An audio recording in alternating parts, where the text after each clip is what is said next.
the Klan were a number of important businessmen and leaders of Tempe. And our task was to find as many names as we could and look at the place names within Tempe, streets, parks, facilities that may be associated with those names, and then provide a report to mayor and council and city administration so that they could work on this project. So with me in this project from Tempe History Museum side is Josh Roffler, Senior Curator of Collections, and Jared Smith, Senior Curator of History.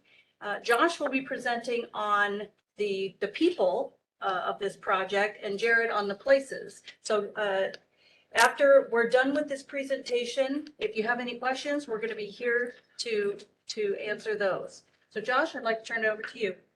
All right, thank you.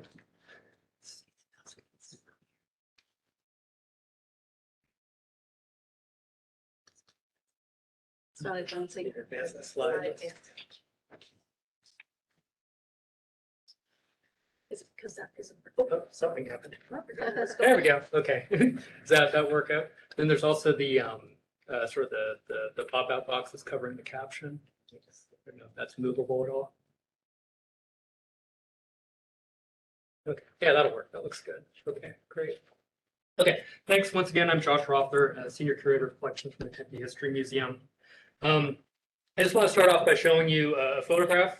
This was published in the Arizona Gazette newspaper in 1922, and it's of a Ku Klux Klan rally taking place in Papago Park near Hole in the Rock.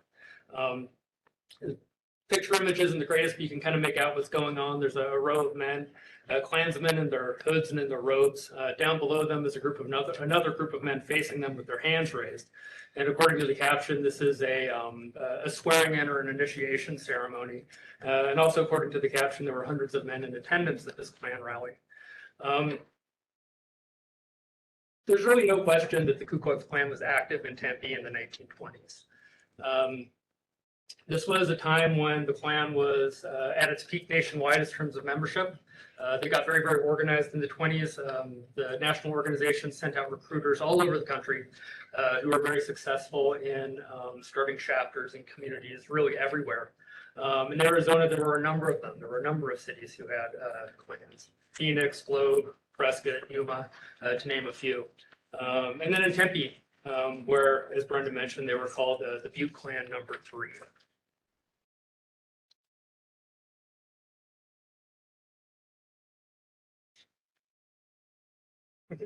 Sorry. There we go. Okay. So what I want to do is just talk for a few minutes about how we know what we know about the Butte Clan number 3. There's two main archival sources that contain information about who the members of the Butte Clan were. The first one is the McClintock collection in the Arizona room of the Phoenix Public Library. Some of you may be familiar with James McClintock. He was a military officer and a journalist and a historian, the namesake for McClintock High School and McClintock Drive here in Tempe. But in 1922, he served as the foreman of a grand jury investigation that was looking into Klan activities in Maricopa County, and then specifically looking into Klan violence, which was on the uptick. And so this is a collection of his notes and papers as the foreman of the jury, talking about what he learned. It really focuses more on the Ku Klux Klan in Phoenix, although there are mentions of the Klan in Tempe as well, so we do use it as a source. The other source is the Arizona Historical Society KKK files. This is where we find the majority of the information of who the Klan members were in Tempe. This is the Butte Klan's own internal documents. It's their own records. Primarily financial records and also membership records. And so by going through these, we can see really their own accounting of who was involved in some of their activities. It's pretty extraordinary that these exist. The Klan was a secret society. They went to great lengths to remain anonymous. And so the fact that at least some of their internal records still exist really lets us know a lot more about them than they ever would have wanted us to know about them. So it's very telling.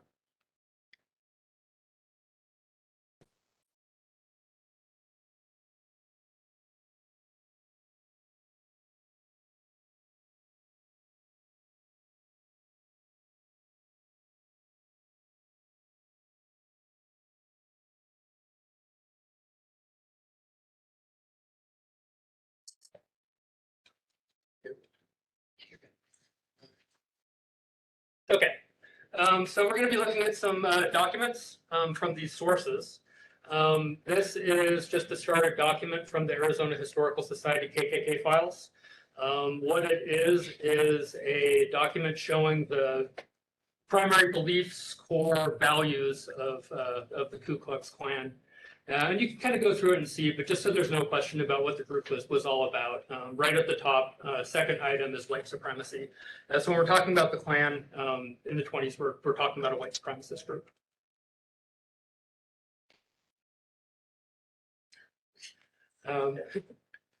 So a lot of the information that we have about who was a member of the Klan comes from a series of correspondences between two officers in the Butte Klan. There's a man named Charles Ashour, who was the secretary of the Butte Klan, or Kligraf is what they called them in their Klan terminology, the Kligraf. And then also a man named C.L. Walmsley, who was the Klan's Clavey. That means he was the treasurer. And so these two, they do business back and forth. They correspond and they, document who's paid their dues. This is just something to give you an example, but you can see that they're conducting business for Butte Klan number 3 highlighted, just to establish that. Okay, so I'm going to go through and talk about the individuals that are in question in front of this committee. So first is Hugh Laird. So Hugh Laird was the owner of the Laird and Dimes Drugstore, which is a prominent business located on the southeast corner of 5th Street and Mill Avenue. He was on the Tempe City Council for 32 years, 14 of those years, he served as mayor of Tempe. Was also in the state legislature and served as Tempe's postmaster. So here's a document. It's to Walmsley, like we were just talking about. A report from April of 1924 showing the list of people who have paid their dues into the Butte Klan. And you can see where I have it highlighted. Hugh E. Laird was one of those people. Incidentally, 3 names below is William Laird. That was his brother. They were both members.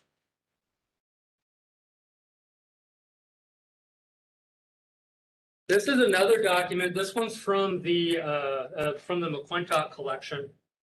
And in this document, he's writing about the names of a number of prominent Tempe citizens who have been revealed as members of the Klan. And amongst those are also Hugh Laird, which identifies as the postmaster, and that's highlighted as well. I think it's telling. So this document is from the year 1922.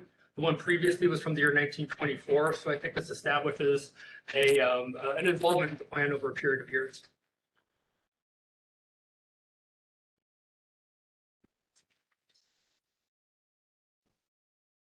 Next person I want to talk about is Ester Hudson, usually goes by E.W. Hudson. He was very important to the local cotton industry. He's often referred to as the father of cotton in Arizona. He helped develop and promote the variety of Pima cotton that became the major cotton cash crop for the state of Arizona. He also had a big cotton farm of his own and was a major landowner here in Tempe.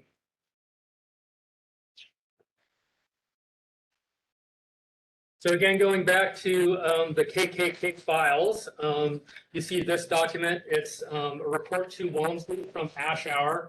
And you can see in this case, he signs his name with his Kligraf Ku Klux Klan office title. But up on the highlight, you can see E.W. Hudson's name highlighted as paying dues into the organization in 1924.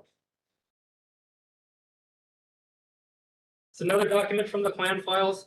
This one actually shows the Klan's leadership, Butte Klan, the officers. So you can see that E.W. Hudson, he had a leadership role.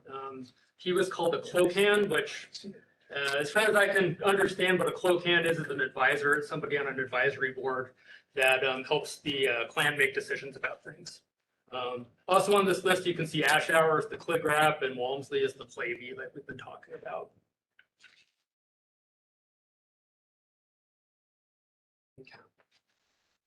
So this is Byron and Laura Redden. They were brothers from a ranching family in South Tempe. The Redden family was important in establishing the first Kyrene school and in establishing the Kyrene School District. Lowell served on the Kyrene School District Board, and Byron was on the Tempe Union High School District Board.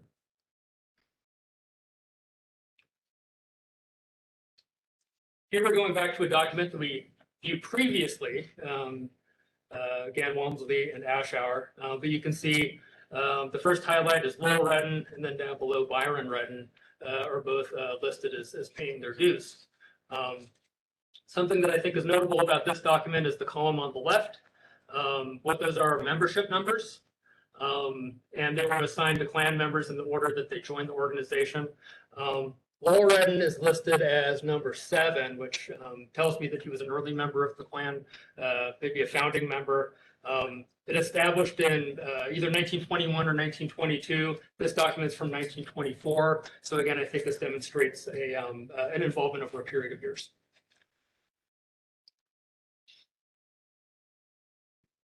Okay, and this is Harvey Harrelson. Harvey Harrelson worked for the Tempe National Bank. Later, he founded Harrelson Insurance, which was a long-running Tempe business. He was on the Tempe City Council from 1924 to 1928 and was also a longtime member of the Tempe Union High School Board.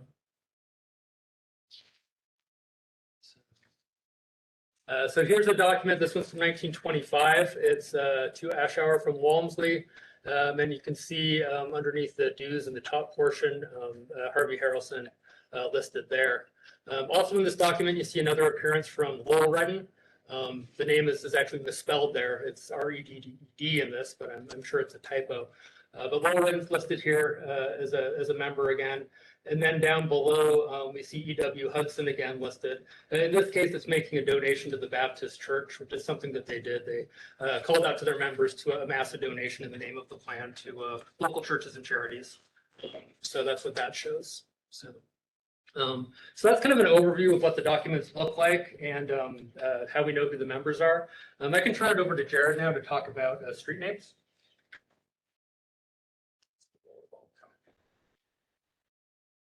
Josh, I'm Jared Smith, the history curator at Tempe History Museum. And what Josh has been going over is the foundation to see who are the names involved going back to the 20s. And what the portion that I took on had to do with the specific properties and streets that or specific parks and streets that had to do with these named individuals.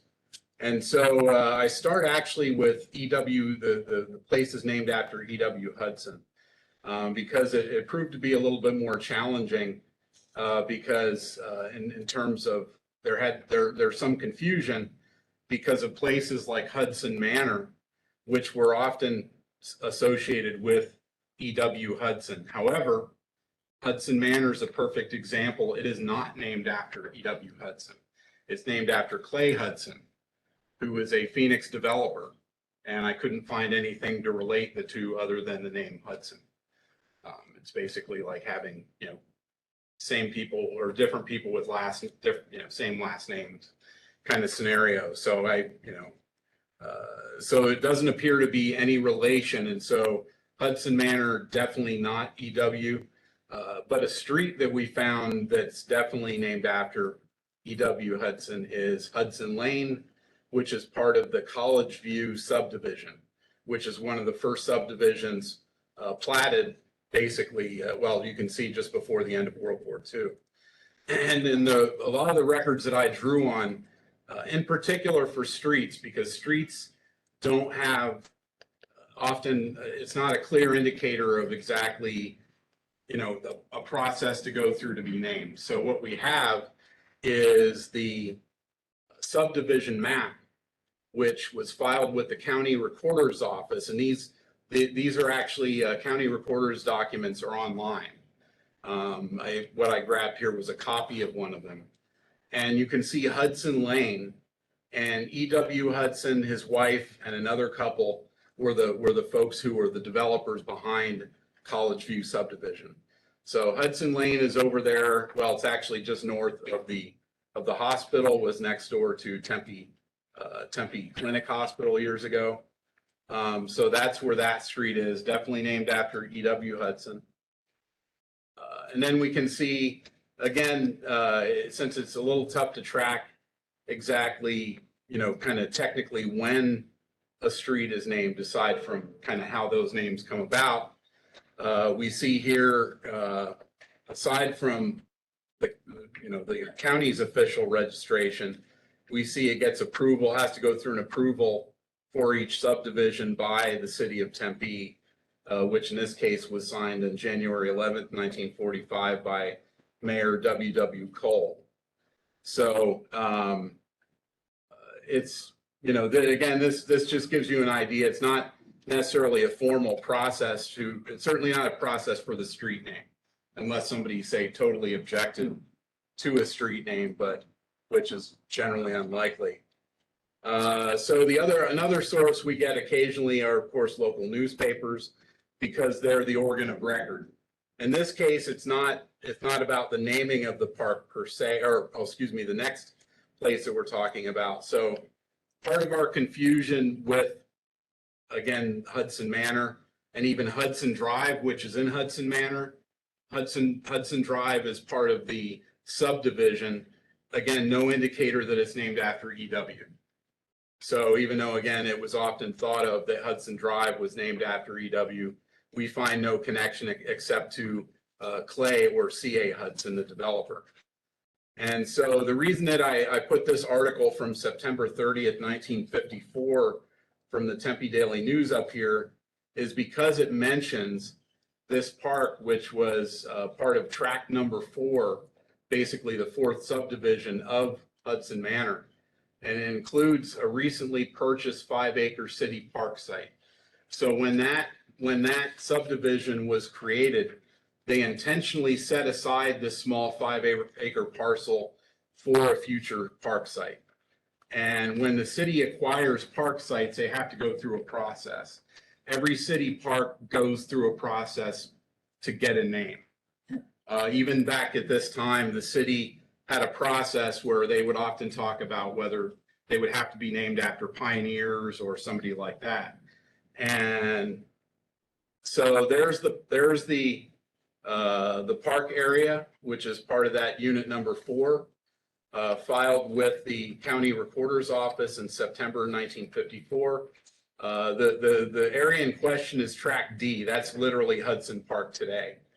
It's a kind of a small odd-shaped park area. And when it was originally created, unlike, say, Hudson Drive, which was indicated on the maps, it was tract D. There was no name given to it. In fact, we won't see a name for it for quite some time. Which indicates that, in addition, that Clay Hudson did not choose to name the park after himself. What would happen is that because the park was an unnamed park for some years, it would be regarded as the park at Hudson Manor. And I think slowly, in a way, it kind of drifted towards being called Hudson Park. But it wouldn't be named after a developer from Phoenix who just happened to be named Hudson. So the document here, now I'm sure deep in the city clerk's office, there are documents that indicate the particular parks and recreation sessions that went through this.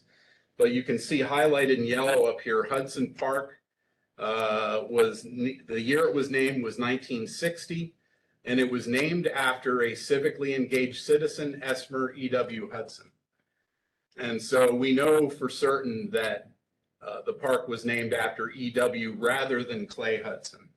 So that's part of this process. And this the table that we used here, I don't know I think it was generated within the city, but it was clearly drawing on city documents, because you can see the precise language of civically engaged citizens, which at different times was referred to as pioneers. So they kind of shifted gears on some of those, some of the nomenclature for community role. But again, Clay Hudson wouldn't have filled this role. So being a developer from Phoenix with no history, or at least a little known history in Tempe. Then we move on to the city's acquisition in October 1973 of a small park area from, I believe, Hallcraft Homes. And this is the Redden Park. And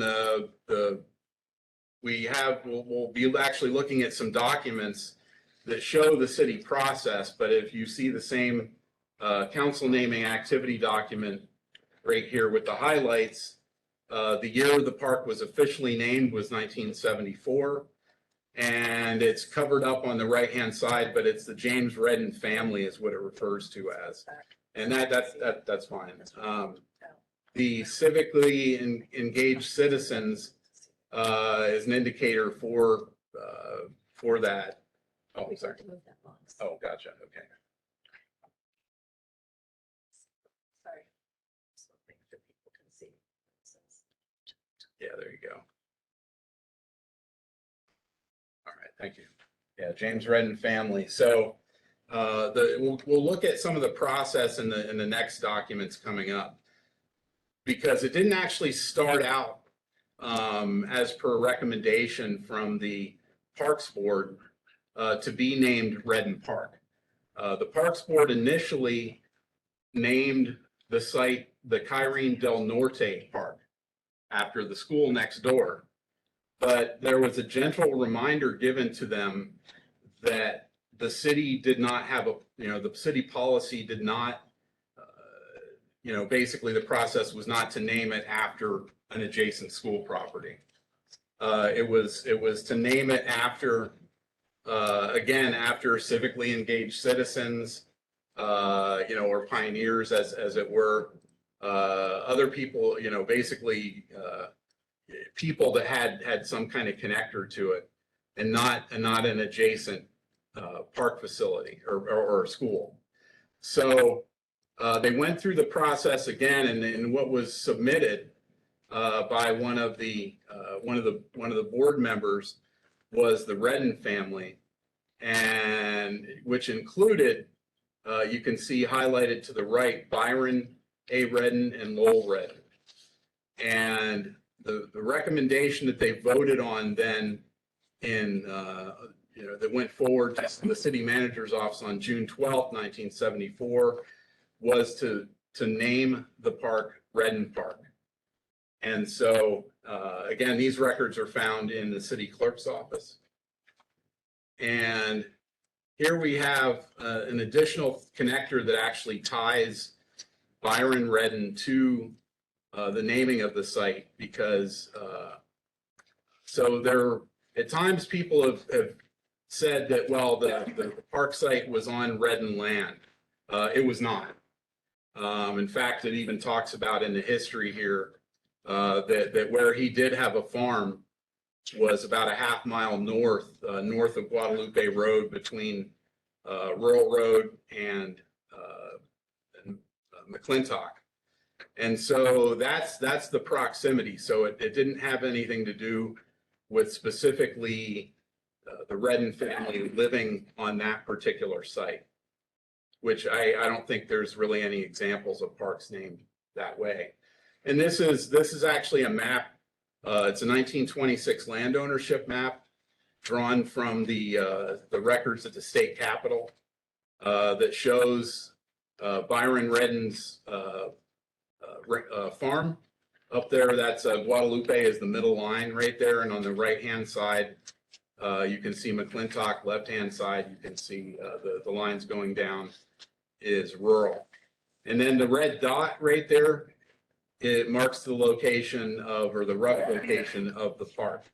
And that line that you see at the bottom is the Western Canal. That's where the park is located.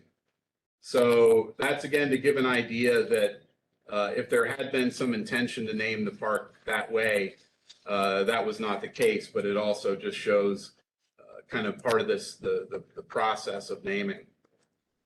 So then we move on to Harrelson Park in this document. Shows that we don't know exactly when the land was acquired by the city. Although that some that definitely could be found in records, but we know that it was officially named Harrelson Park in 1987. And it was named after Harvey Harrelson. You can see below it was a civically engaged citizen. It says Harvey Harrelson family, but it seems really mostly to be named after him in particular. And one of the documents of record that we did find was about the park dedication. This is from Tempe Daily News, June 18th, 1988, announcing the dedication day of June 20th. for Harrelson Park. So again, newspapers as organs of record to indicate when these places were named. And the last streets we get to is Laird Street, and this is actually a rare occasion when we find out specifically how a street got its name. The subdivision was created by members of the Laird family, including Hugh, and two streets were named actually in the Laird estates after grandchildren. So Laird Street after Laird Simpson, and Elna Ray Street after his granddaughter, and that's her memories of that. So there's Laird Street right there in the Laird Estates subdivision, which was filed with the Recorder's Office November 3rd, 1955. If we move on, then we actually see a unique instance where the one of the developers of the site also happens to be mayor at the same time, and just a few days, a short time before it was registered with the county, Hugh Laird signed off on the subdivision. I wouldn't try to hazard a guess as to conflict of interest back in those days, although clearly there is something of that nature. But again, signing off on subdivisions was something that was just that was basically done. I don't think unless there was some other kind of controversy to do with the land, there probably wouldn't have been any issues brought up. So then we see that Laird Street would be extended eventually out to Priest Drive. This is through the Western Villages subdivision map, filed with the County Recorder's Office in 1958. And again, it would eventually extend all the way to Priest. This is officially approved by the Tempe City Council, again, signed off on by Ida Laird. And then we get to the last segment of Laird Street, which is actually in the Victory Acres subdivision. This one I can't find any information about when the naming was created, but the map that we see here is related to the redevelopment project for Victory Acres. This is a city document. And Laird Street did not exist in Victory Acres before this. It pops up probably about a few years after Hugh Laird had passed away.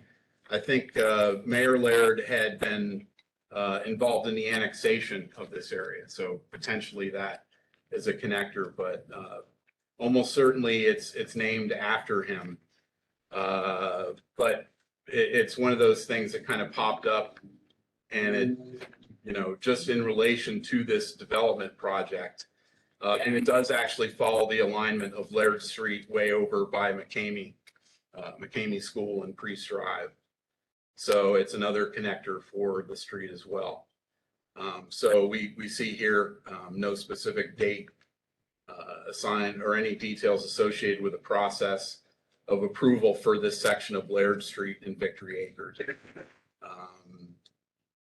So that's pretty much it as far as the kind of the naming process for these different parks and streets. Again, streets, it's not quite as clear cut because it's usually a matter of assigning a street name in a subdivision, as long as probably it wasn't a word overtly offensive in terms of being a four-letter word or something. It would probably get approval in large part when street names were put out there. But in other words, it doesn't tend to go through a rigorous process. So certainly not the way parks are named. So that's just to give a distinction, but parks certainly go through a city process to get there. So, and that's the presentation. Thank you. So with this information, what we were trying to do is show you how we know what we know and how each document connects to a different document. And you're able to put those together in order to see the evidence that you need as to who is named for what. And hopefully that'll be helpful in your decision-making as you move forward. And we're here for questions if you should have any. That concludes our presentation. Thank you very much for the presentations. Before I turn it over to the committee, if they have any questions, one housekeeping note, we do have public restrooms available downstairs if you need them. Also, we are validating parking for both committee members and members of the public. So please see either Keely or Maddie after the meeting for validation if you didn't already. At this time, I'll turn it over to the committee. Get my attention if you have any questions, including online. I'll start us off.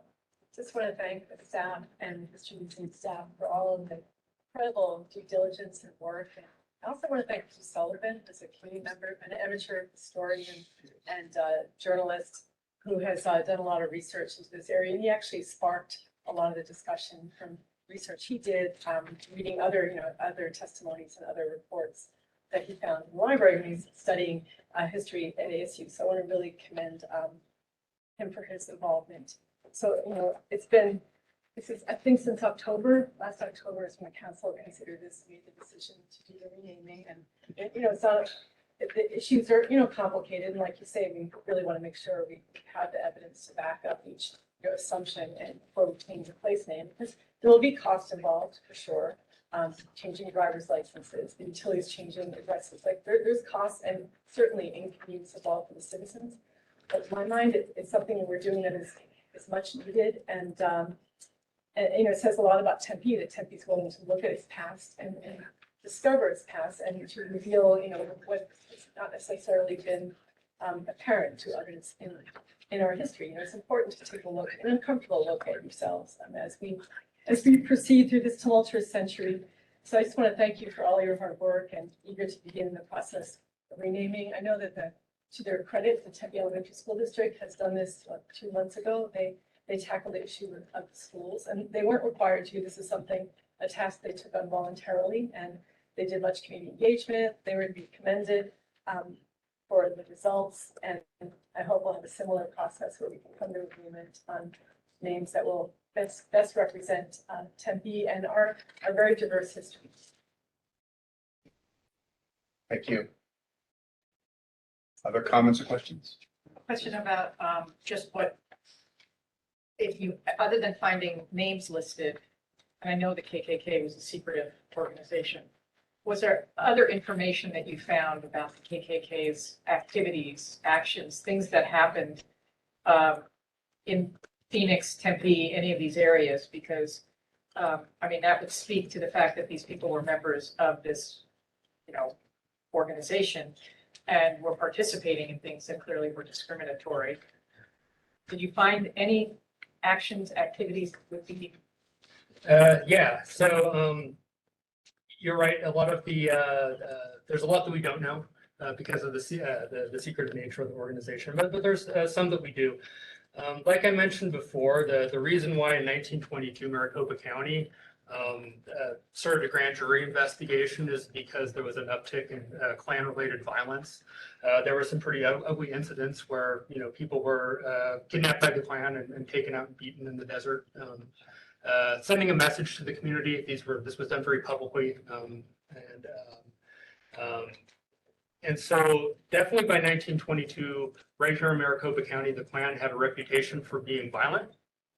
And so anybody who was in the Klan after that, the internal documents from the Butte Klan tend to be from 1924 and 1925. 2 years after, those things were really out there. And so anybody who was involved at that time would have been aware of the reputation of the Klan. So that's one thing that we know. There was another incident in Mesa, another violent incident, also happened in 1922. So it was happening. Other than that, we've seen references of rallies out in the desert, cross burnings. They wore their hoods and they wore their robes, much like the sort of picture a Klan member. That's what they were doing. Their financial records show some level of civic engagement. They raised money and donated money to some of the local Protestant churches. This was maybe a way to increase their profile or possibly their goodwill, or maybe to raise membership. But they would. There are several instances where they would actually go into a church on a Sunday morning while service was in session in their robes and hoods and kind of march down the aisle and make a very visible donation to the church and then kind of fade away. Some of the records show some of that fundraising to sort of do a presentation like that. They gave money to the Tempe Double Butte Cemetery. They gave money to an orphanage. So there were some things like that they were doing as well. That's kind of what we know. There's a few pretty ugly, violent incidents that happened. Those are the ones we know about. It's possible there's others we don't know about. So. In addition to that, we do see some of the policies enacted in Tempe and neighborhoods during this time and even after this time that shows that they were aligned with the beliefs of the Klan membership that they held. Jared, you saw in some homeowners associations, the exclusion. Did you want to talk about any of those? Sure, yeah, so we had, again, some of these members who were involved in developing properties. It wasn't unusual at that time for there to be, to be clauses on mortgages or on, these documents that were, laid out specifically who was excluded, who couldn't be rented to even. If there was a couple that was, one was white and the other, say somebody Hispanic, Black, any other background, that all spelled out that everything that was prohibited. And these documents, we actually see this in this kind of language is in these property documents until the 50s. So it's even though by that time it was on its way out, we still see it. And again, some of the members involved here, I think Hudson himself is involved with dozens of properties in subdivisions throughout Tempe that had this sort of language involved. Just a quick follow-up on that. That's what I was going to ask. These are covenants that maybe were placed on these documents. And I was going to ask if some of these developers were directly involved in placing those covenants that were exclusionary. And you're saying Hudson was, that there's evidence that Hudson was part of that. And any others where they were doing some of that, or was Liz? I don't recall the names involved off the top of my head. If we dig through, I think we'd find other connectors to that. And in addition, you remember there's a time in Tempe where there were segregated schools, segregated pools. The people in those positions that were able to implement those policies, some of them were certainly members of the Klan. And we do know that there were some of these folks that we're talking about that were on school boards that, in fact, the lawsuit. Right. Yeah, I mentioned when we were looking at the documents, I pointed out that Hugh Laird's brother, William, was listed as a member of the Ku Klux Klan. So William Laird was a member of the Tempe School District Board. This was during a time when the school was segregated. And there's a really well-known lawsuit from 1925, Laird versus Romo is usually what it's referred to, where a member of the community sued the school district the Hispanic man sued the school district to try to place his children in the whites-only school. William Laird was the member of the school district who defended the segregation policy in court. So, and we know now, looking at the documents, that he was an active member of the Ku Klux Klan at the time. He was on the school board and doing this lawsuit. Thank you. And to add more, sorry. Oh, no, I kind of answered my question because I was going to say, since these gentlemen were at mayor and council and school boards, that they have something to do with school segregation and parks. And I think up until this day, some of the schools, some still receive desegregation funds, I think. I can speak to that. It's not connected to that lawsuit actually, but the 1925 case that you're referring to is Romo versus Laird. And one of the first earliest cases of segregation against Mexican students because they were segregated, not because they spoke Spanish solely, but they were Latin, descent, Mexican American descent. Whether or not they spoke Spanish was another story, but they were segregated to the school here, and their teachers were teachers in training. So, but it's not related to the deseg monies at all. And I want to note that one thing that we did that I'm really proud of our process is that we allowed, it was a very public process from the very beginning. We didn't decide to change the name until the public, voted to do so. And then, obviously the name recommendation and process and town halls. is it possible, I know today we don't really have a lot of opportunity for public input, but to have more public input today from our audience members if they have any questions as well?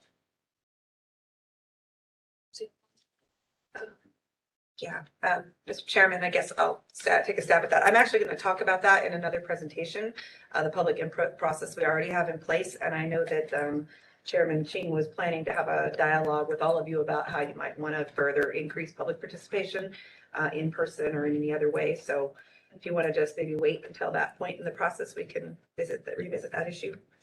And then, sorry, a follow-up question. The initial report included reference to anti-Catholic activity against religious teachers at Catholic schools. I didn't hear you guys mention that. Is that still something part of the finding?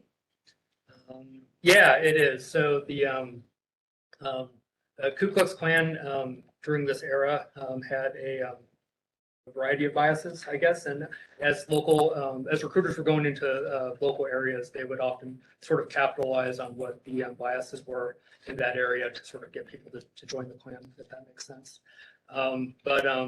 Yeah, so here in Arizona, besides some violence against African American citizens, there's also some instances of cross burnings at Catholic churches. In the documentation that we have in the Klan files, there's some brochures and pamphlets and things that sort of spell out Klan beliefs on particular issues. And in there's quite a bit on Catholicism and education. And at the time, they were concerned about Catholic teachers. And that was a big issue for them. They were concerned about private schools because they were thought of private schools as Catholic schools.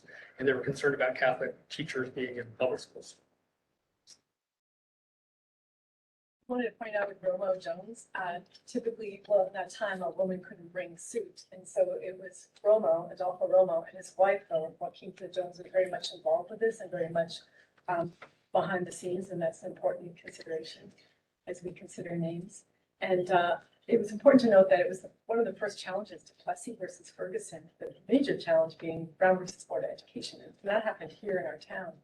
And so that's a really interesting point of Arizona history and US history, that it was one of the first challenges. And so it's something to be proud of, that to celebrate. So for those who might want to say that we're erasing history, it's like we erased history by not acknowledging, by naming the school after Blair, not Romo Jones. I mean, way back when. And I also want to add that the African American Advisory Committee wrote a book with Jared called The History of the African American Experience back in, what was it, the 90s? I'm sorry, yeah. It's a book, highly recommend you can.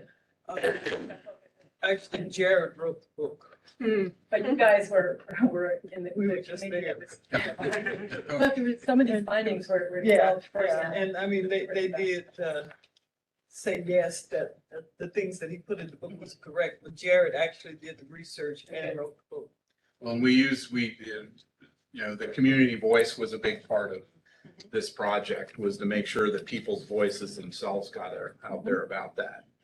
And with some of these things that we're learning, we actually could, we'll be updating it at some point. But just to give some idea of some of what the additional things that we see some of these former Klan members involved in, as late as the mid 40s, we have Hugh Laird and then Clyde Gilliland, not under discussion with our currently, although was a Klan member, both of whom would serve on Tempe City Council until the early 60s. They were also members of the cemetery board for decades, until the late 50s, I think, when it was turned over to the city.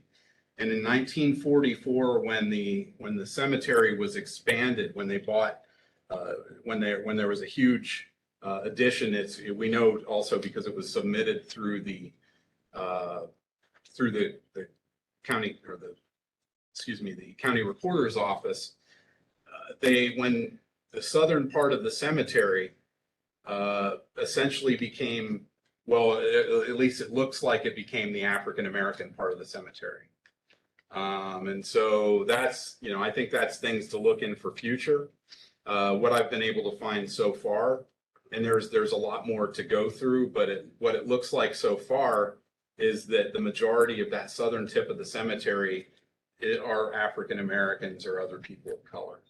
So that's in the mid 40s. That's during World War II, when Black servicemen from this area are fighting for freedom over in Europe. Anyway, it gives some perspective that these folks just didn't stop what they were doing in the 20s. They continued with these to carry this on. And I would also just add, it's important to look at the makeup of even city council. Before the 20s, we had a Mexican American mayor, Samuel Brown, who served with the city. It wasn't again until the mid 60s with Gil Montanez that we would have another Hispanic member of city council. We also had multiple Jewish members of council before the 20s.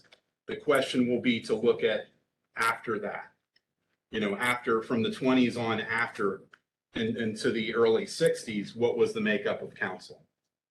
So just putting some things out there, because I think it's going to reinforce some of the things that we're seeing here today. Again, that it wasn't a blip, that it wasn't, oh, that was another club that we joined. This was, and again, for the people that it directly impacted, we don't know, even though the violent incidents were, the big violent incidents that we know of were reported in other cities, the intimidation was still there. People that thought that they were friends now realize that, oh, this guy's these folks are Klan members, and I'm doing business with them. Again, I thought we were friends. So the impact goes beyond. I just wanted to mention that because it's again not a blip. This is something that goes for decades of the influence of folks. I can just say that's exactly what I was getting at with my initial question. Was that we can't look at a one-year membership and say that that's it for that person, but we can see what their behavior was after that and before, and see that this was a pattern of behavior, which is why I was asking you. So that's very helpful, I think, because I think it's really important to distinguish that these kinds of things were practices and behaviors that were being carried out as part of that for a long period of time.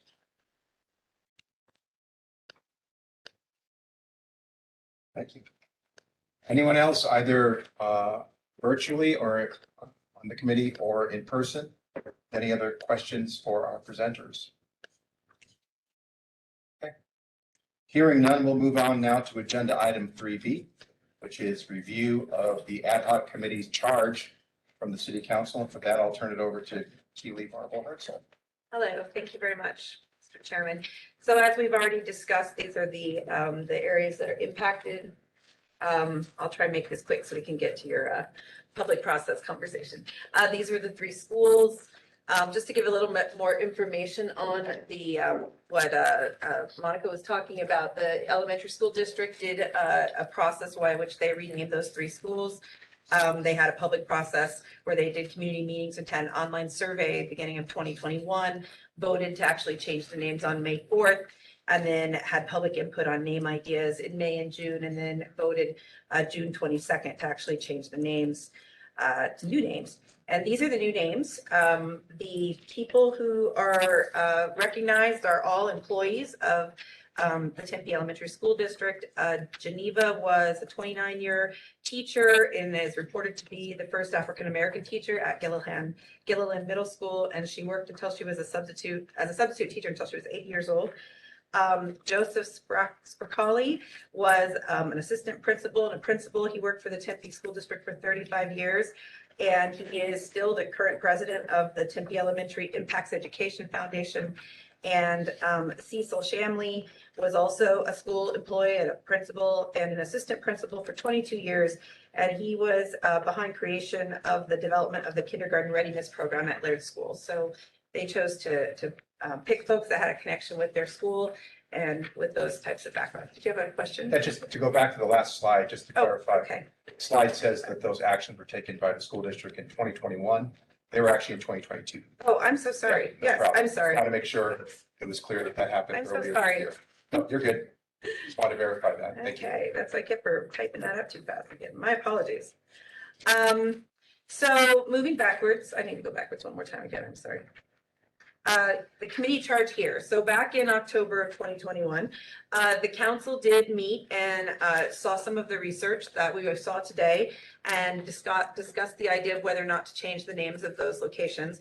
Part of what they did was task the staff to go back and sort of cross the T's and dot the I's and make sure all the research was thorough, look more closely at a couple of the areas, particularly Hudson, the name Hudson, and how those documents were related to the various assets, and then also look at the Redden families, the background on the Redden Park, as well as, there were new pieces of information that had come to light during that process. So they went back and did that research. And then they also had given us direction to move forward. So the direction that they gave us was to appoint an ad hoc committee, which you all are on, that would answer to Andrew Ching, the city manager. They wanted us to follow a process that's similar to what we already have in place for naming city assets. It's a resolution that was adopted a few years ago. They wanted us to include some extra community representatives, and I'll give a list of those in a second. And they wanted to make sure that the process was open and transparent. So all of you, sorry, I need to go forward. One more. There you go. No, that's it. So this is who the members of the ad hoc committee represent. The folks on the left-hand side are all members of existing city boards and commissions, and they are also required to be part of the resolution mandated process for other just general asset naming for the city. So the folks on the right are the additions that were made by the council that some of you reflect those positions. So the specific charge for the committee was to recommend new names for the impacted streets and parks to the city manager. That's the primary purpose of this committee.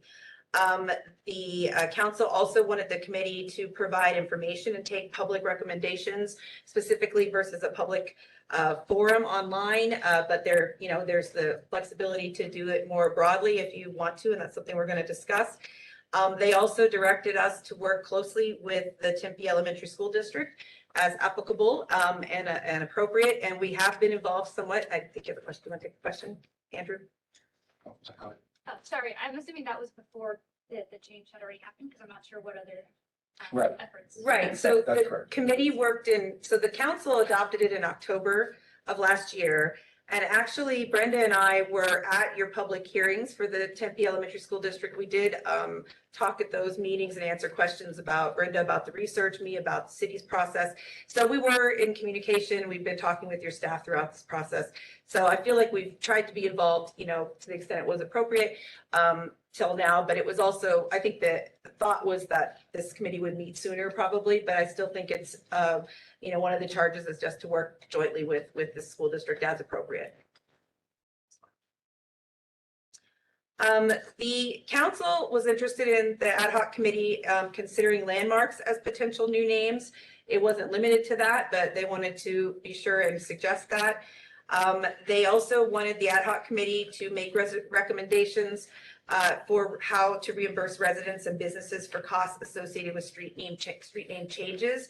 Other cities that have done this kind of thing have kind of laid the groundwork for us on how to address those issues. The city of Phoenix actually has a pretty extensive program that they run for people who had addresses on streets that they renamed in the last few years.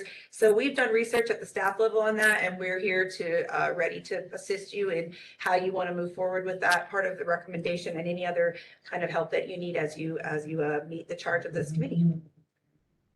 Being at that council meeting and not just considering landmarks, it was a strong discussion of having the names be almost like not reparations, but restorative in nature. And there was a lot of public engagement that night that had that same frame, talking about indigenous names and names that recognize our Black history in Tempe.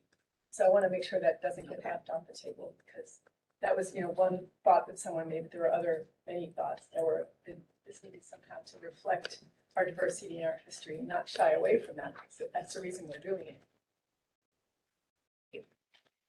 So next steps here is we have the next ad hoc committee that we've already gotten them scheduled to try to make it as easy as possible for you all to get them on your calendars. I know it was challenging getting everybody, so I apologize. Not everybody can make every meeting, but we have 3 already scheduled: the October 18th, November 1st, and December 7th.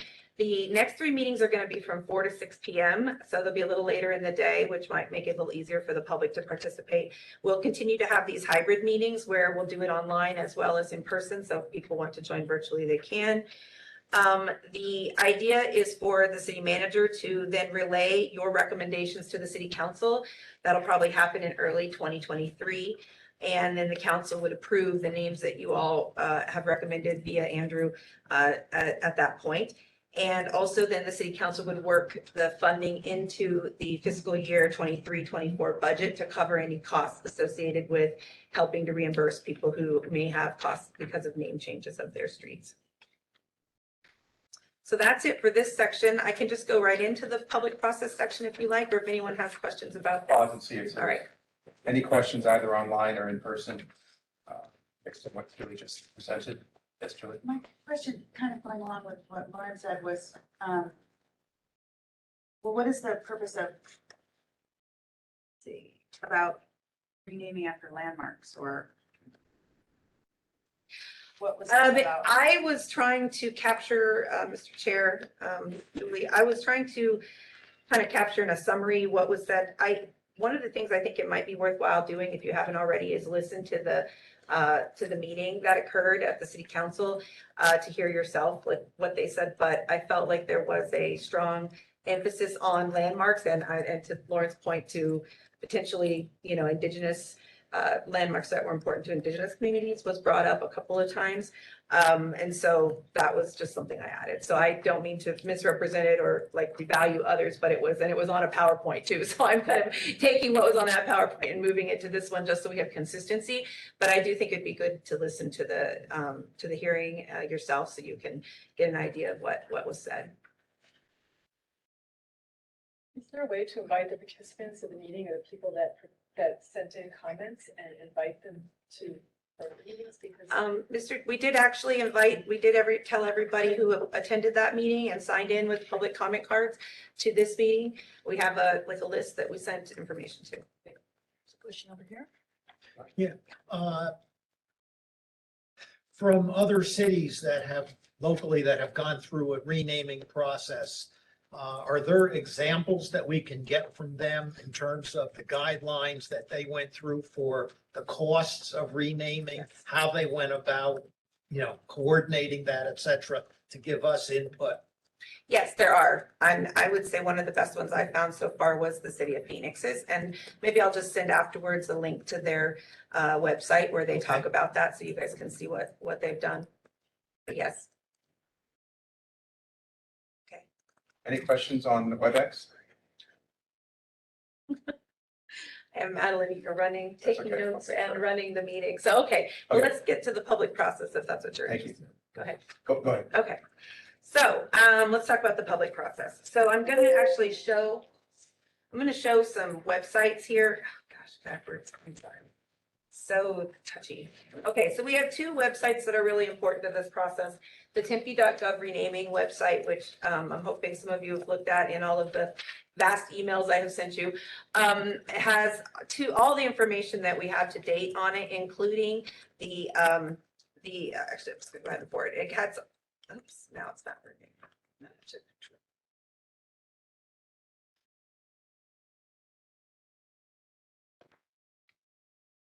Oh, okay, that's fine. Okay, so I'm gonna walk through it with you guys, I think, if I can.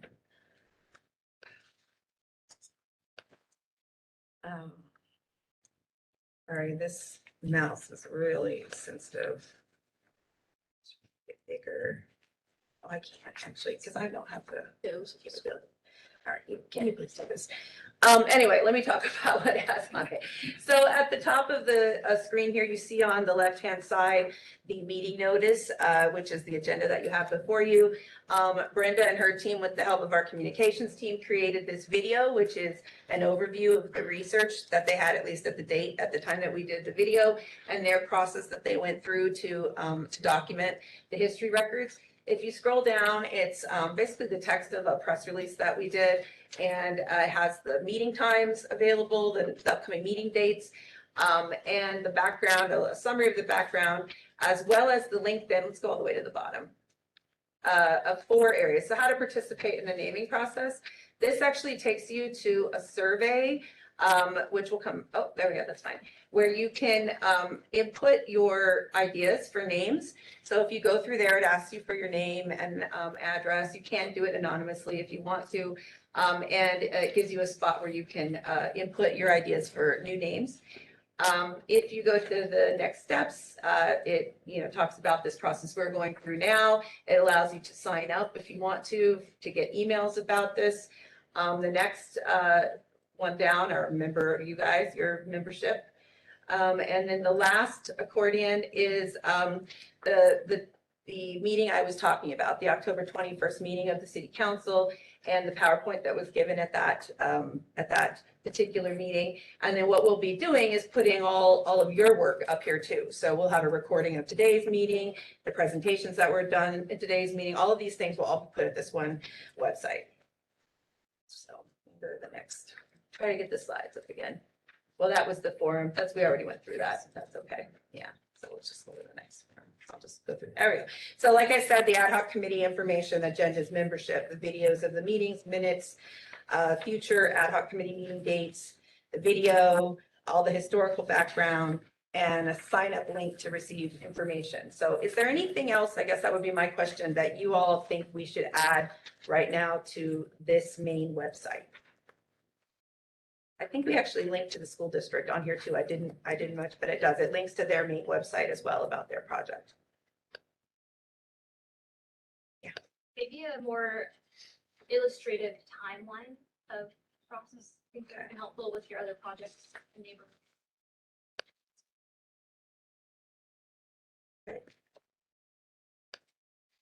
Tentative timeline. Yeah. Always. Okay. Well, people can keep thinking about it. It's not your last chance to give us feedback. So we did want to get that. Okay, then let's go to the next. I just wanted to comment that we all lead very busy lives and, some of our members can't be here today and that's going to be the case. It's important that, with the forum, I would hate to see it turn into sort of a popularity contest amongst names. I think that the people that are most able to attend these meetings are people maybe that were retired or have more flexibility in their schedule or aren't working 9 to 5 or are people that don't have internet access, might not even know that there's this opportunity to weigh in. So I think we have to keep the intent of the renaming in mind, that we want to, in some small way, repair some of the harm that's been done to some communities. And so those communities, if they're not represented at the table, we need to be keeping those communities uppermost in our thoughts. And I think of Law Victoria, it would be wonderful if we could have a representative from Law Victoria here. And you may have already asked, I'm thinking of Los Angeles, which is a group that works in Law Victoria specifically, but it's important that we have representation. And I know we don't necessarily have an Indigenous member as well, and I think that maybe that person isn't here right now. We do. Very good, very good. Really, Thank you for that. So I just think, I'd hate to see it. It's like, oh, 351 names for approvals for this name, and we're not really considering the intent of the name.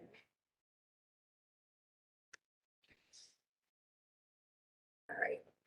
Well, to the next point, which was the public forum. So the online survey, like I said, it does allow community members to recommend new names. It's actually the same mechanism we use to get public feedback on any city project. So people who are accustomed to working with the city on neighborhood projects, transportation projects, are accustomed to using this tool. And we have it open right now to accept names through October 17th. And it will be about a month that it will be open at that point. It's been open for a while. We did do a media release a few days ago and announced that it was open. And we have actually several submissions already from folks, and some of them reflect some of the issues you've already talked about. The plan is to, at least what Andrew and I have talked about, is to start to review those comments and name recommendations from the public at the October 18th meeting. So that probably will be a lot of what you're doing at that October 18th meeting, is talking about somewhat philosophically, maybe the direction you want to take the names, and as well as looking at specific name ideas and some of the reasons why people have suggested them. That's a good question. We're going to be getting names, and just as we are discovering past histories of other names, or it would be helpful, although I know it's a lot of work, to have staff provide feedback on those, because it might help us to know significance.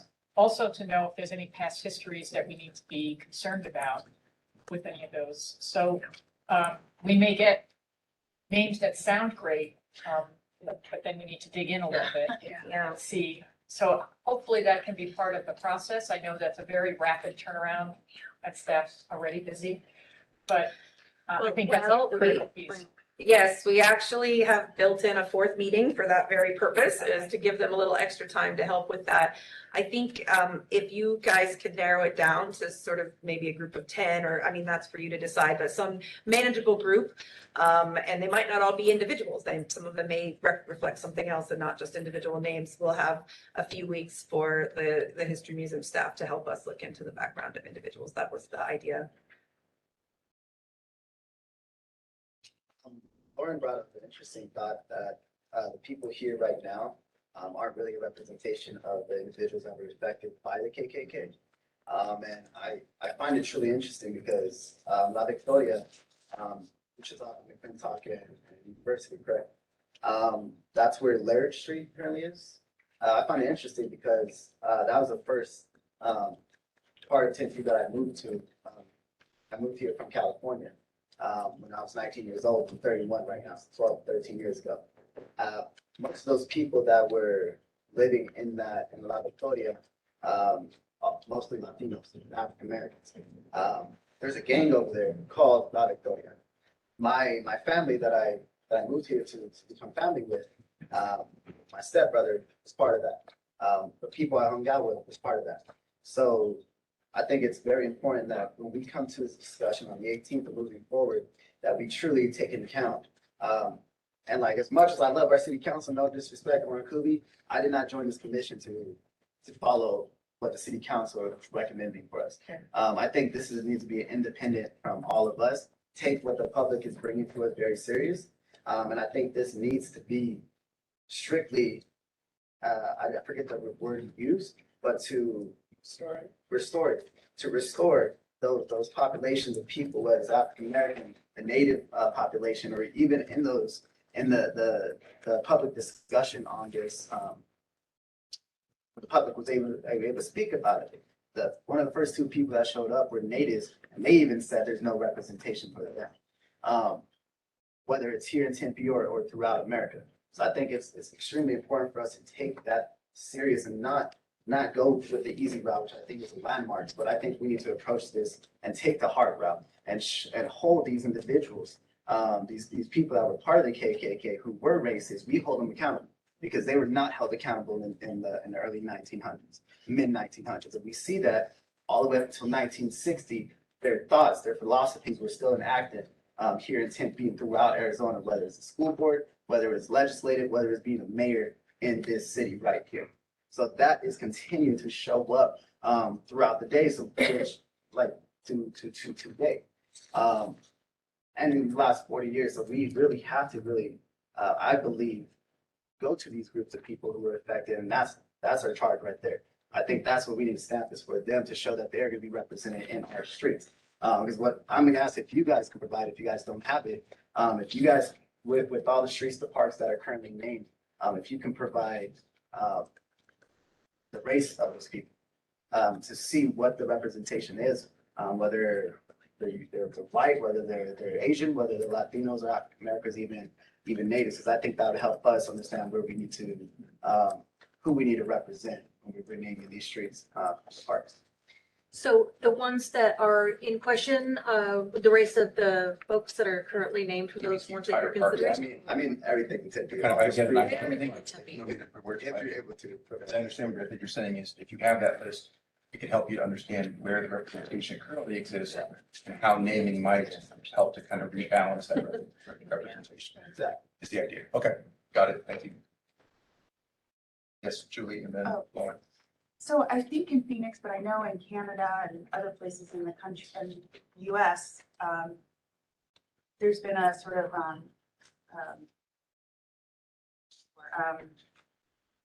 it surfaced of the mistreatment of the native populations and the kids in the schools and the Catholic schools and things like that. Was that part of this process? Like, are we gonna go through this again with that?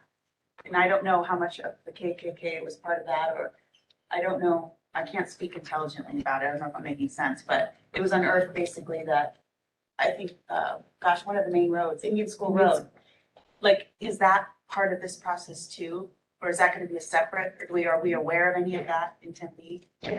Are you talking about Indian boarding school? Yes, Yes. Yes. There was one in Phoenix. There's a wonderful exhibit at the Bird Museum about that.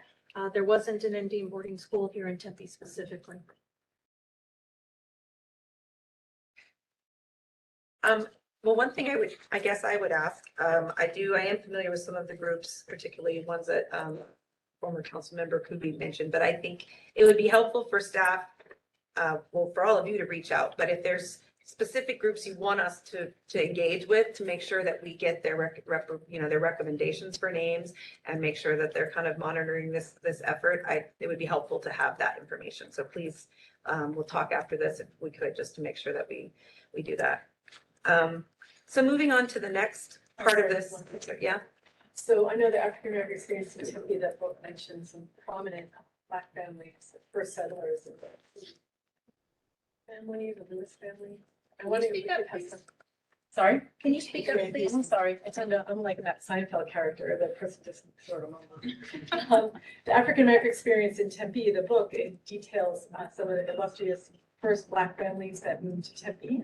That's why we could have some of those names brought forward in the process, because it might be interesting to see if they align with.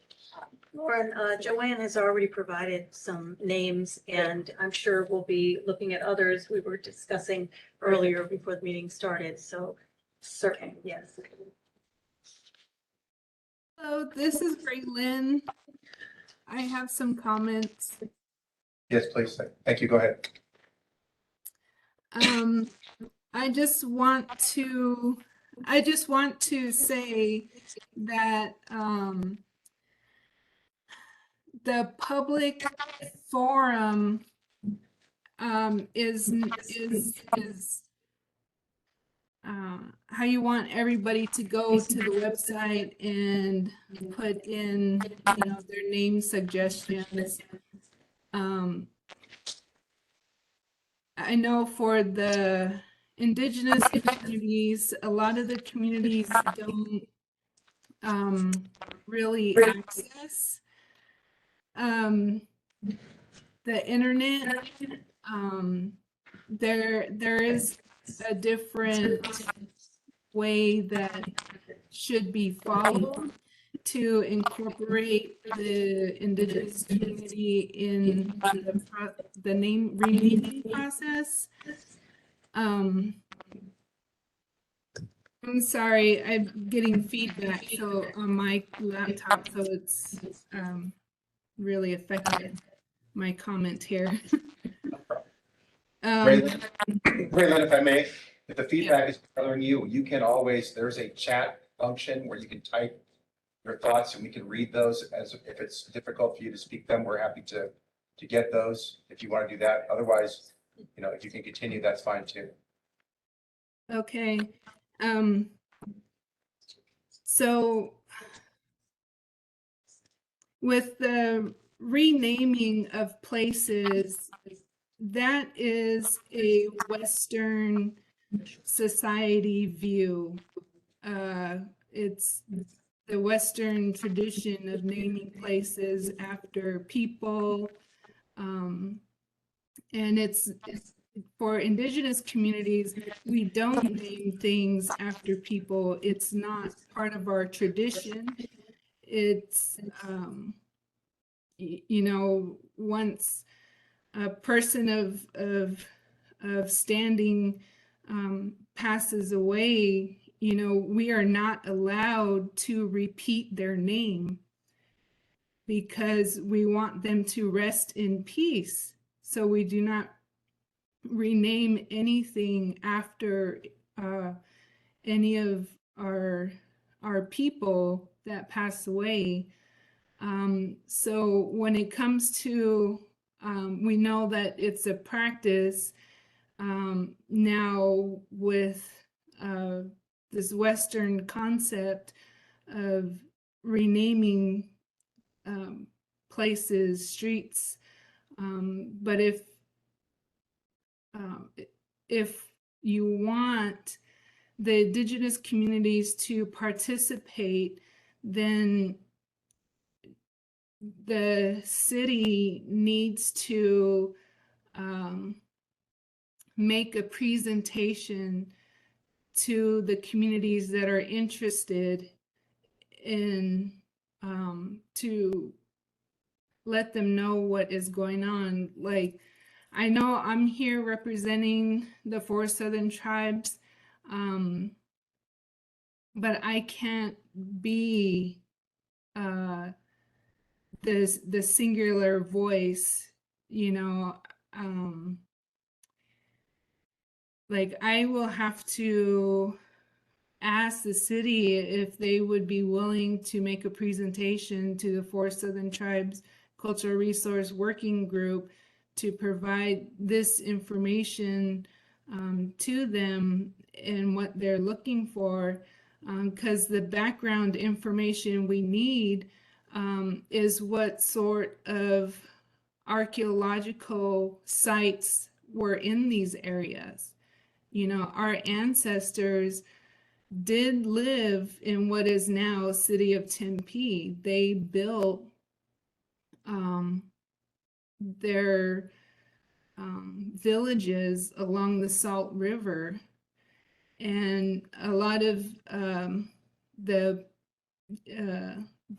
name for Oid Batduag, Tempe Butte, that has been a name that has been carried on for generations. And that is not a name that someone from the community just named that Tempe Butte. It's more than that. It's been carried on. And so from what I would ask is if the historic preservation officer can assist the tribes in finding information about the prehistoric sites that are within these areas of the streets that need to be renamed, and how far away the prehistoric sites are from these areas. You know, we have to look at the land and the landscape and the environment prior to the building of City of Tempe to understand what was there before. And the timeline, it's such a short timeline, especially to include the indigenous community in them providing names. And if they do provide names, what are the chances of them even being approved? But I just want to make those comments, and I'd be willing to work with the city of Tempe to find a way to report to the communities who wish to receive the presentation. And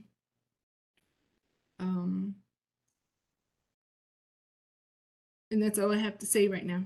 Thank you. Thank you, Raylan.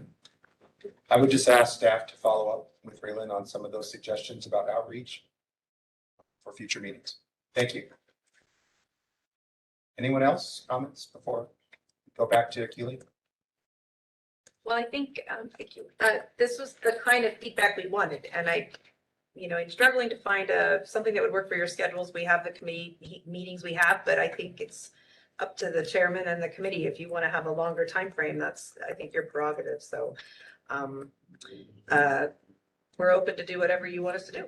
And so that's a good segue, I think, to the next slide, which was a discussion that the chairman wanted to have about public input beyond the online survey process, in some sort of in-person way. So it sounds like part of this might be going out and trying to do presentations to groups and solicit their feedback that way, which we can continue to work on. And any kind of ideas you have for groups or names, please email to us so that we can start getting an inventory of that together. And then I guess with that, I would turn it over to Andrew just in a few months to discuss this. And Yeah, just since this is our inaugural meeting, I wanted to get the committee's input about public input. A little meta there, but we did not have a call to the public on this meeting because we presumed it was informational mostly. There would not be any decisions made today. But for future meetings, is there an interest among the committee members in having a specific call to the public and or written comment cards, either in person or electronically submitted, which would be similar to the way council does business? Okay, good. And before the meeting too, so we can take in Sure. people's comments. Absolutely. Yeah, those electronic ones are ones that we typically get in advance of a meeting. I mean, when people are here to hear them speak before, not have them have to wait the entire. Correct, yeah. Since I hear a consensus, I believe that we would do that. My intent then would be that we would put call to the public at the beginning of the next meeting, which is October 18th, and that we would allot 3 minutes per speaker. Okay. Yes, Monica, and then. So one of the most critical parts of our process was the ability for engagement and questions and interaction. And the call to public is usually like a very formal process. I don't know how we're gonna do it, but with normally and traditionally they speak and then we kind of follow up later. But sometimes they have questions, and I think it was really helpful that we had like live town halls. So I don't know if that's another opportunity to do some of those, presentations she was our other committee member was referring to and some other folks. But I think that was the most critical part, is having those open forums in town halls.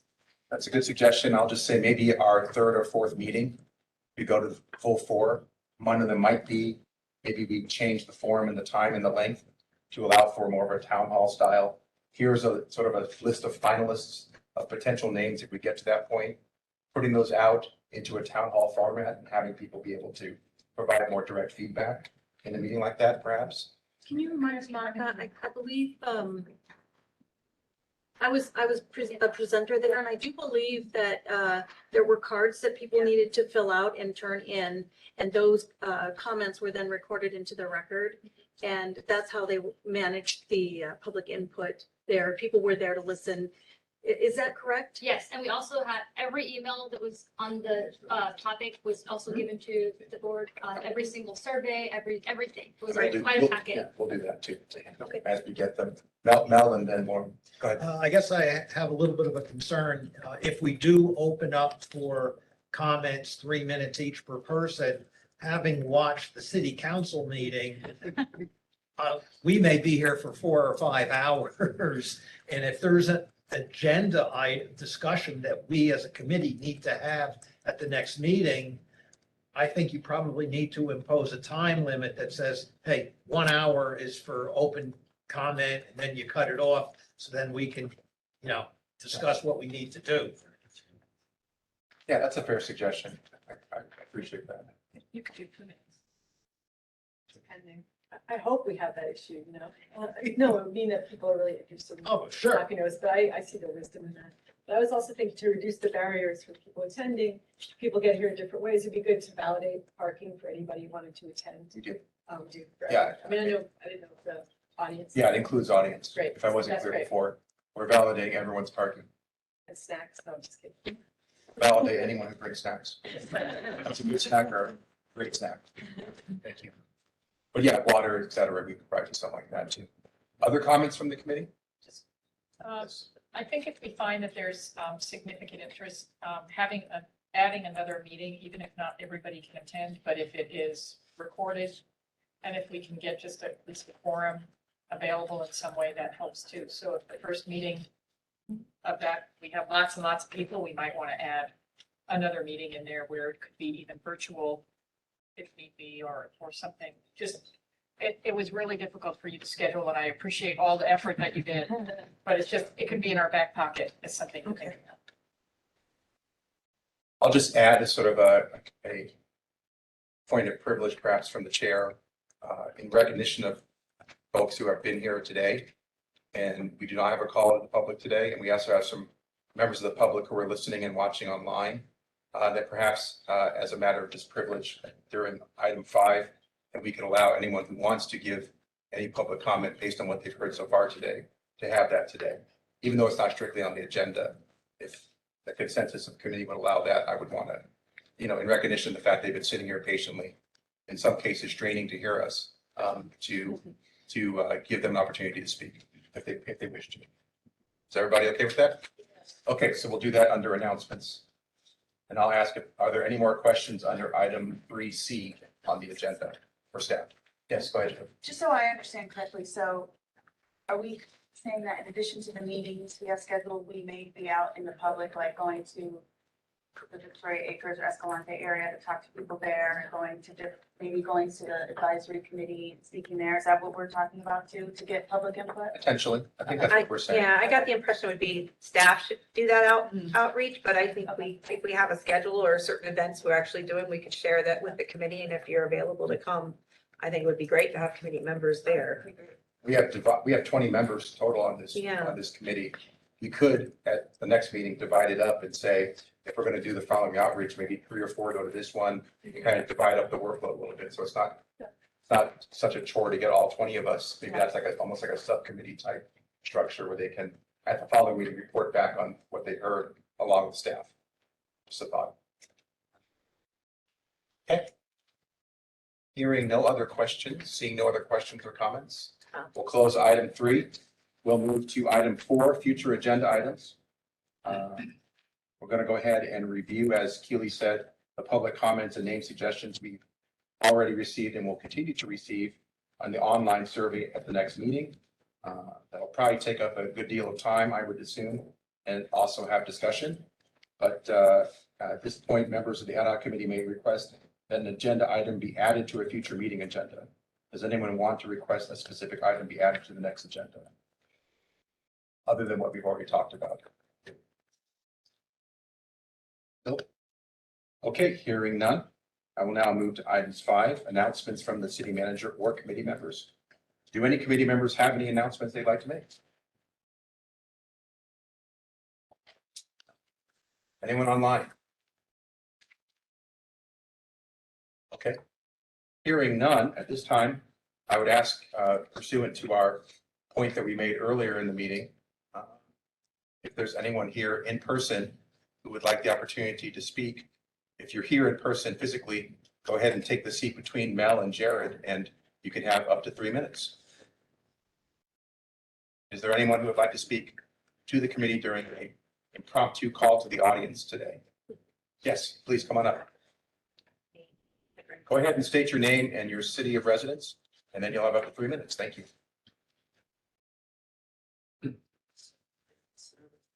My name is Victor Jimenez. I live in La Victoria, Tempe, and I just had some questions that I already got answers to that I was going to bring. But I was just wondering, like, how many people is this name change going to impact? Throughout the street, and people that live on these streets that are going to be changed. There's probably hundreds of people on all these streets that are going to be impacted. And what was the cost going to be for all this? Right. And then also, I just wanted to bring another one. Is like, I was born and raised in Victor Acres. That street there didn't come into the 70s. I knew nothing of the history of it until the historical society brought it up. And to me, I don't condone the KKK or anything that they did, but it's a name. If you remove the name, the history's still going to be there. I mean, it's going to be a big cost to the city, and to me, it's either way. I'm fine with it either way. But I know the names in Victor Acres were named after the war, after MacArthur, General Patton. Why didn't the city stick with a name like that for the neighborhood? And then I was thinking, why stop just researching parks and streets? I mean, operable is a derogatory word. You know, it's, to Hodem don't even recognize it anymore. That's what I wanted to mention. Appreciate it. Thank you very much. Mhm.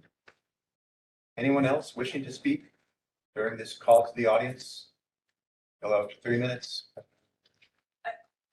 Oh, go ahead, then we'll go to that gentleman.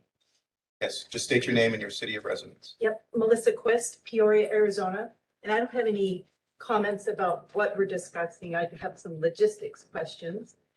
So when the public submits their recommendations online, are they able to see what the other submissions are and or how many have been submitted for each of the I think we can different? answer that. Yeah, I think so, because we talked about on the form. We will eventually. Right now, you can't see all of them, but we will make it public eventually. So we're working on that on the back end, but typically that's what we do for the survey questionnaires that we send out on city projects. We do make that information public for everyone to see. So before it's narrowed down to the 10 or whatever number, Yeah. everybody will be Full able to list see those. will be. Yeah. And can the public, can the same person submit, you know, when they see it narrowed down or whatever, they can keep submitting until Yeah. the final name? Yeah, I mean, the forum is open until October 17th. Right. I don't think we have a cap on the number of individual submissions someone can make. So, Okay, and should, by some chance, there be no submissions for a particular item that's trying to be renamed, does it go to the committee then to come up with a name, or are they solely going to focus on just the names that have been submitted from the public? Does the committee get to have any say into, you know, maybe an opinion that they'd like to see a particular street, school, whatever? I don't want to speak for the entire committee because we just met for the first time. What I'm hearing here is that I think there's a desire, in addition to the names that are submitted electronically, to do some additional outreach to try to find other opportunities for people to submit names. Also, anybody on this committee has the ability, if they choose, to submit names for consideration as well. So it's going to be coming from multiple sources, I think. Okay, all right, thank you. Thank you. Appreciate it. Anyone else wishing to speak? Come on up and have a seat. Go ahead and give us your name and your city of residence. Judy Bowers, Tempe. And one thing I wanted clarification, I don't know which of you gentlemen had talked about it. When you were saying that the KKK was influential in different things within who was allowed to live someplace or whatever, Tempe was a sundown town until the 60s. So was it the KKK that was kind of responsible for making Tempe a sundown city, or was it? I just wanted clarification on that if possible. It's, they were part of the process of it being a sundown city, whether it was regarded as that before that time. It certainly, after the KKK was here and kind of doing their whatever, again, very, generally secretive activities with a certain amount of public face. They certainly contributed to that. We don't know exactly how much, and again, in part because from their perspective, they were, being a very secretive organization. But it definitely, kind of reinforced that idea if it didn't introduce it directly to Tempe being a sundown town. Can I have something also? So it's not, it may not have been the KKK that was involved at that point in time with that, but people who had been members of the KKK had influential positions on the city council as mayor who were involved in making those decisions. So while it may not be the KKK that says, let's not allow people in and make them leave at a certain time and not allow them to live in these areas. The fact that these people were now elected officials making those decisions, that's part of that overall history that comes together. Okay. Okay. And then another, Judy, I don't think it's coincidental, though, that the earliest covenant that we've identified was in 1924. The height of the KKK in this area, and that's in terms of disallowing certain people of color, all people of color, from being in the Maple Ash To neighborhood, own for property. example. Right. And, right, well, no, this is a housing covenant specifically. Right. But it Condition of included selling property. owning, renting or owning property. So 1924 through 1930, there was a lot of that going on. Okay. And is there more information on KKK that, like, I could go find on at the Tempe Museum or wherever you guys got it from? Didn't we put much of those materials on the website?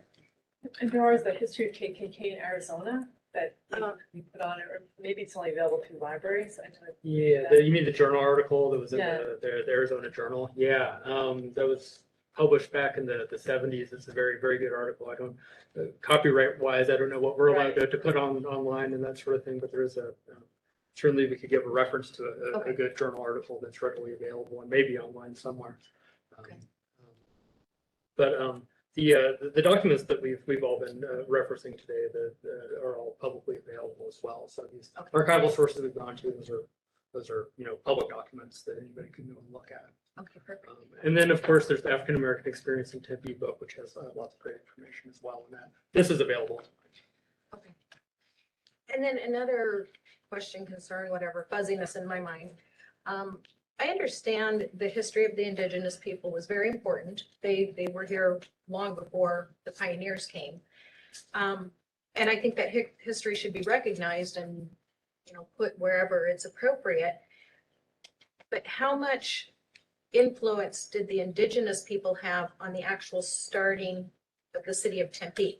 We all know Carl Hayden was very influential and there were certain pioneers. It seems like in the late 1800s is when Tempe started to become a city. How influential were the indigenous people in that? Because like parks and streets are named after people that were very influential in Tempe, and putting aside whether they were on the roster for the KKK or not. But it seems like the ones that were very influential in Tempe, where the names are coming from. So how, Part of it is defining influence, I guess, because Native American people have been important to this area for a long time, were here prior. And in addition, during the early years of the formation of Tempe as a city, without Native American producers of for the wheat, for the mill, that mill wouldn't have existed. So although the pioneers that were in the positions of power may not have recognized their names, they were of significant importance. But as Ray Lynn was mentioning, giving a name of a Native American person wouldn't be appropriate. Having a name that is a Native American name would be, that it's not a person's name.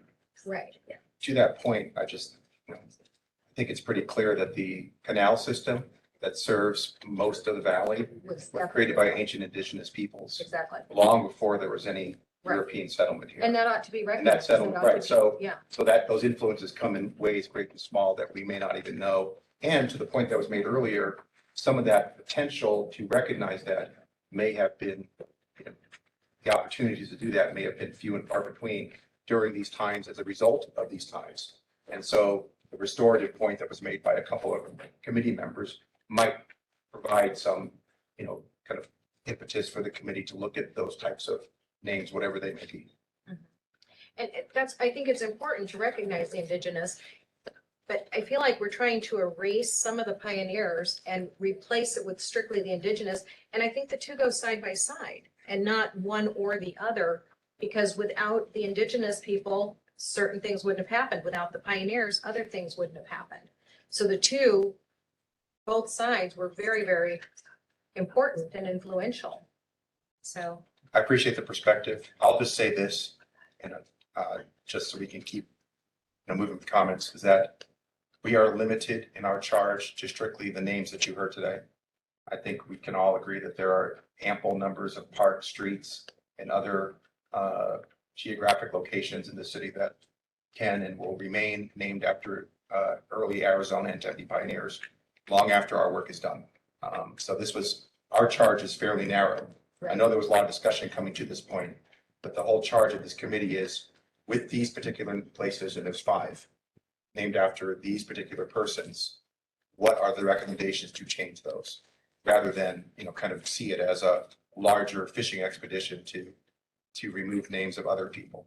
For instance, McClintock, which the school that I went to and the street, clearly an important pioneer, was active in the fight against it at the time.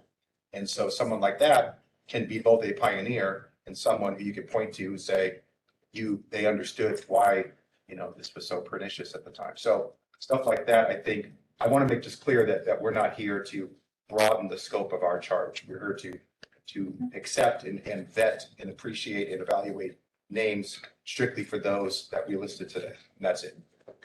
Thank you. Thank you. Appreciate that. Anyone else in the room before we turn to online who would like to speak? Yes, please state your name and city of residence.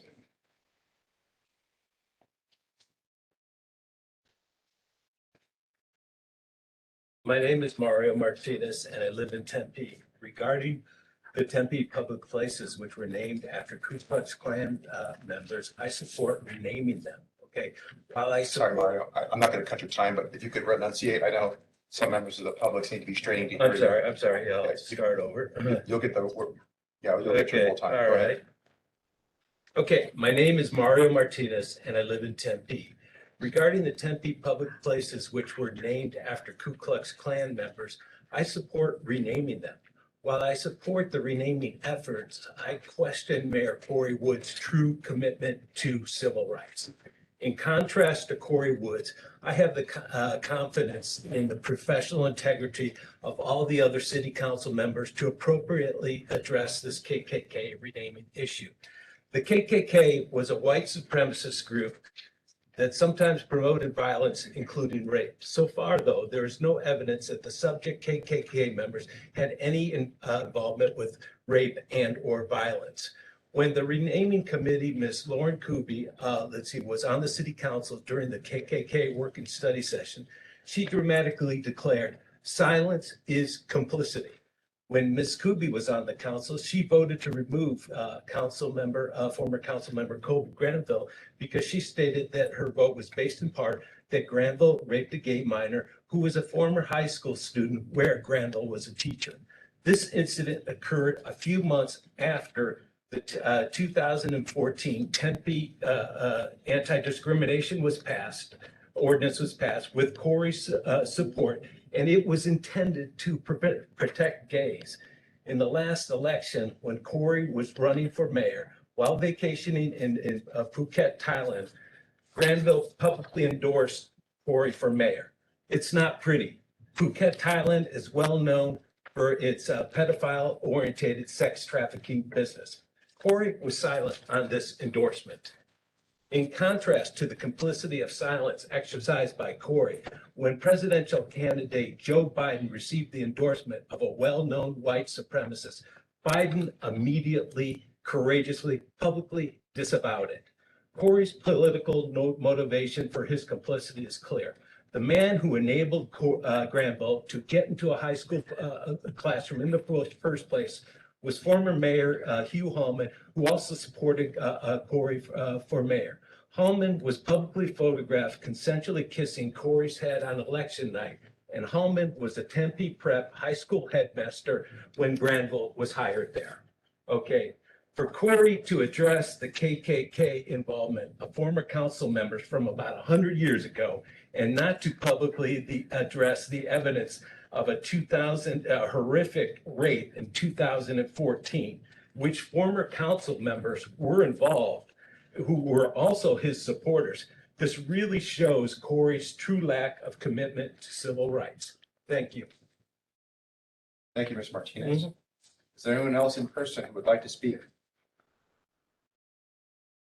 Hearing none, are there anyone online who would like to speak?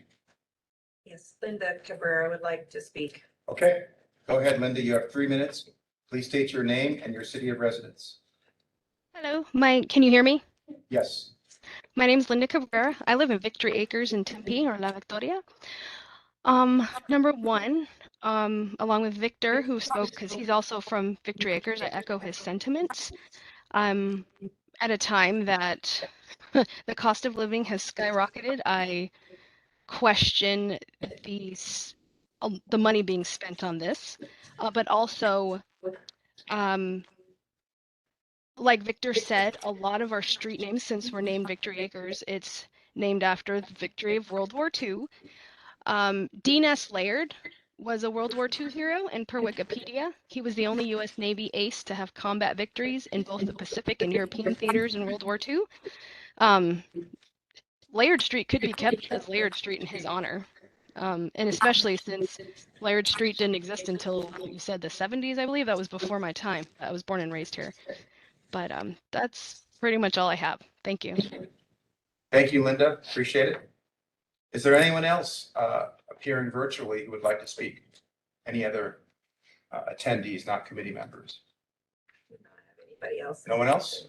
Nope. Okay. Based on that, at this time, there being no further business, exactly at 3 p.m., we are adjourned. I'm sorry. This is staff. Okay, thank you. Thank you all. Thank you. Our next meeting will be October 18th, starting at 4 p.m. in Don Casano room. If you haven't already gotten your parking validated, please see staff. Also, if you haven't, your oath of office,